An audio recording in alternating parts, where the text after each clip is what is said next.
So hey guys, welcome to my YouTube channel. दोस्तों, इस video में हम बात करेंगे क्लास 10th का जो अभी एग्ज़ाम का डेट निकला है, जो 17 फरवरी 2026 को जारी होने हुआ है। उस टाइम में इतने ये जो 30 दिन का आपके पास जो टाइम बचा है, इस टाइम में आप पूरे सिलेबस को कैसे कवर कर पाएंगे, पूरे डिटेल से जाने के आपको पीछे दिखाई दे रहा होगा। मैंने पूरे प्लान को अपने बोर्ड पे लिख चुका हूँ और चलिए बारी बारी से मैं आपको पूरे प्लान को समझाते हैं कि आप बारी बारी से क्या करेंगे।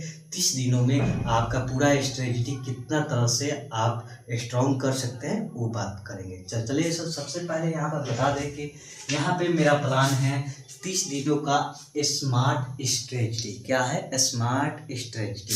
तो इन स्मार्ट स्ट्रेटजी में पहला दिन है मेरा सभी विषयों का सिलेबस। देखो, सबसे पहले आपको क्या करना है कि मैंने सबसे पहले पॉइंट पे क्या लिखा है, सभी जो भी आपका सब्जेक्ट है उन सभी बुक को आप एक जगह खोलिए। उसके बाद से उन सभी को सिलेबस को आप एक बार रीड कीजिए।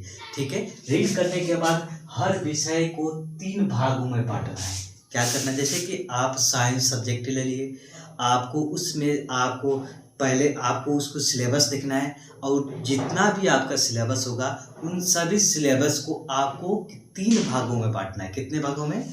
3 भागों में। तो यहाँ पे 3 भागों में बांटना है। सबसे पहले आपको स्ट्रॉन्ग यानी जो आपका मजबूत हो, जिससे आप पूरा तरह से कन्फर्म, स्ट्रॉन्ग का मतलब जिसे आप कभी भूल ही नहीं पाएंगे, उसी बोलते हैं ना स्ट्रॉन्ग। ठीक है, और दूसरा आपको मीडियम पॉइंट, जो आपको हल्का हल्का याद रहता है लेकिन हिंट्स थोड़ा सा मिलता है, आप उसको याद कर पाते हैं। तो कोई आपको साइड से हिंट्स देता है तो आप उसे बता सकते हैं, तो इसी को बोलते हैं मीडियम पॉइंट।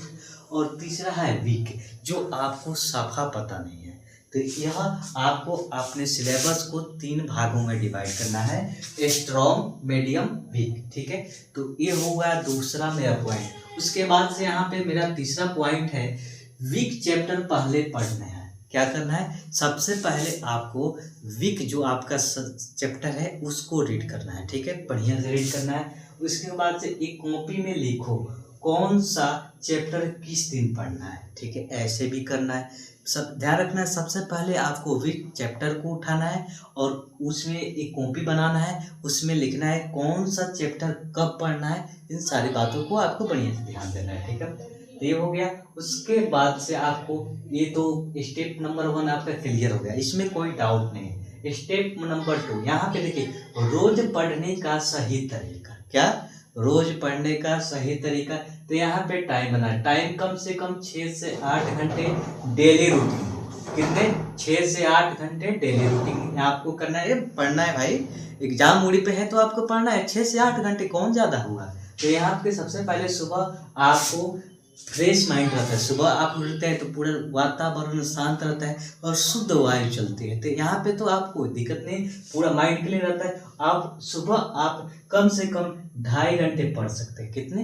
2.5 घंटे। ये तो बहुत कम है भाई, पढ़ने वाला तो 5-5 घंटे पढ़ जाता है। ठीक है, उसके बाद से यहाँ पे नए चैप्टर को पढ़ना है। क्या? जो नए चैप्टर को पढ़ना है, जो आप नहीं पढ़े उस चैप्टर को पढ़ना है। ठीक है, उसके बाद से पढ़ना कैसे? तो समझो, रटना नहीं है, समझ के पढ़ना है। रटना नहीं, रटने की कोशिश मत कीजिए। देखिए यहाँ पे मैं अलॉट डाल दिया हूँ, रटने की कोशिश मत करना है। ठीक है, यहाँ पे दोपहर 2 घंटे, दोपहर यानी कि 12 बजे के बाद से 2 घंटे यहाँ पे न्यूमेरिकल क्वेश्चंस और राइटिंग प्रैक्टिस करना है। न्यूमेरिकल करना है, जो 1 नंबर ये वेस्टर्निस्ट होगा। उसके बाद से राइटिंग करना है, जो राइटिंग लिखने की प्रैक्टिस करना है कि आप एग्जाम में कैसे पूरे तरह से आप बढ़िया नंबर ला। ध्यान रखना है, राइटिंग पे नंबर मिलता है भाई। अगर आपका राइटिंग परफेक्ट है तो अगर आप ये होता है जैसे कि आपको क्वेश्चन लिखने की प्रैक्टिस है बढ़िया से, तो अगर आपको याद जो क्वेश्चन नहीं है, अगर उसको सजा के लिख देते हैं अपने माइंड से, तो वहाँ पे आपको नंबर मिलेगा। 10 नंबर का अगर क्वेश्चन होगा तो आपसे कम 5-6 नंबर वहाँ से आप छीन सकते हैं एग्जामिनर से। तो ध्यान रखना है, आपको कम से कम पर डे राइट क्वेश्चन लिखने की, आंसर क्वेश्चन लिखने की प्रैक्टिस करना है। कैसे क्वेश्चन और आंसर लिखेंगे, इस पर मैं डिटेल्स वीडियो मैं नेक्स्ट रील आएंगे, तो इन बातों का आपको बढ़िया ध्यान देना है। ठीक है, दोपहर का हो गया। अब यहाँ पे चलते हैं, तो हम उम्मीद कर, यहाँ पे तो आपको दिखाई नहीं दे रहा होगा, यहाँ पे देख लीजिए पहले।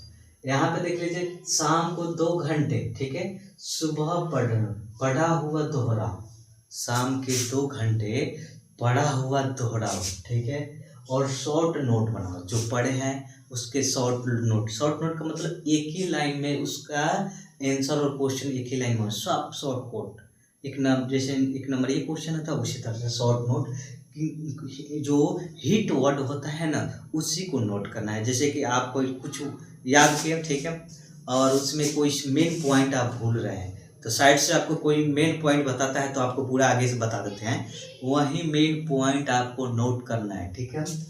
उसके बाद से अगर यहाँ पर नहीं दिखाई दे रहा होगा तो मैं स्क्रीन पर लिख देंगे, ठीक है। तो इस आपको यहाँ पर मैं बता देते हैं, हम रात को कम से कम 1 से 1.5 घंटे पढ़ना है। कितना? 1 से 1.5 घंटे पढ़ना है। पुराने चैप्टर का रिवीजन करना है, जो आप चैप्टर पढ़ चुके हैं नाइट में उन चैप्टर को आप रिवीजन करना है, ठीक है। और 20 से 30 MCQ और क्वेश्चन, MCQ और लॉन्ग क्वेश्चंस करना है पर डे। ध्यान रखना है 20 से 30 चैप्टर बाय चैप्टर करना है, ठीक है। और यहाँ पे आपको पूरा स्ट्रॉन्ग कर हो जाएगा पूरा बढ़िया से। और बात आती है लास्ट के 7 दिन क्या करना है, कैसे पढ़े। लास्ट के जब आपका 7 दिन एग्जाम बचेगा ना तब आप क्या करेंगे, नए चैप्टर को नहीं पढ़ना है, कदापि नए चैप्टर को छूना भी नहीं, हाथ नहीं लगाना है। और सिर्फ फार्मूला, शॉर्ट नोट्स और सैंपल पेपर और वीक क्वेश्चन, जो आपका वीक क्वेश्चन है उसको नोट किए रहेंगे, उसको रिवीजन करना है, ठीक है। उसके बाद से यहाँ पे मेरा एक और 2 और पॉइंट है, नींद प्लस मोबाइल, इनसे दूर रहना है भैया आपको। कैसे? रात को कम से कम 12 बजे तक आपको मोबाइल चलाना है। नहीं चलाना है, खबरदार नहीं चलाना है, ठीक है। मोबाइल कम से कम 1 से 2 घंटे तक, ज़्यादा इससे ज़्यादा नहीं चलाना, 1 से 2 घंटे काफ़ी है। और 7 घंटे जरूरी है भाई आपको नींद लेना। एग्जाम टाइम में माइंड को रेस्ट देना आपके बहुत ज़रूरी है। 7 घंटे आपको डेली सोना है, ठीक है। उसके बाद से आपको लास्ट पॉइंट, आप अपने आप पर विश्वास रखना है, खुद पे विश्वास रखना है। तो कैसे? अगर आप सही से रोज पढ़ोगे सही से तो आपको पक्का 100% आप नंबर लेकर आएंगे। लिख कर प्रैक्टिस करोगे, लिख कर। बहुत से यहाँ पे कॉपी उठाते हैं और यहाँ पर धड़धड़ाना शुरू कर देते हैं। अरे वैसे थोड़े होता है। जैसे कि आपने कुछ मैथ हो गया, मैथ बहुत सारे बच्चे यहाँ पर रट जाते हैं, तो आपको प्रैक्टिस करना है।